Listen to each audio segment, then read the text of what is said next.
waxaan xaqiiqsaday inay maalmuhu aad iigu xumaadeen sidoo kalena aan waayay saaxiibo badan oo garabkayga ahaan jiray balse aanan ahayn saaxiibo dhab ah waxaan xaqiiqsaday in dhaawacyada i soo gaaray ay dhammaantood iga yimaadeen qalbiyo aan si dhab ah u jeclaa waqtiyada tiiraanyada iyo murugada leh ee noloshayda hareeyay ayaa iga dhigay mid ka jeestay dadka iyo hadalladooda waxay weydiiyaan maxaad isku beddeshay anna waxaan ku idhaahdaa anigu isma beddelin ee waan fogaaday si uusan dhaawac kale ii soo gaarin waan fogaaday si aan u ilaashado qalbigaygan dhaawacan haa waan fogaaday si aanan mar dambe ugu sirmin wejiyadan khiyaanada badan ee basharka qaar qofna uma arkayo inuu noloshayda u yahay fure balse nafteyda ayaan u arkayaa inay tahay midda i hagaysa anigu cidna kuma dhaawacayo erayadayda uma ogolaanayo cidna inay u ilmayso dartayda balse waxaan ula dhaqmayaa qof waliba sida uu ila dhaqmo oo kale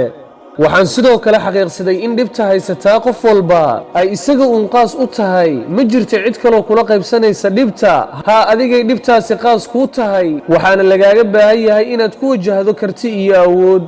waxaan bartay raaligelin kasta inuusan macnaheedu ahayn waan qaldanahay waqtiyada qaar macnaheedu wuxuu noqonayaa ma doonayo inaan ku waayo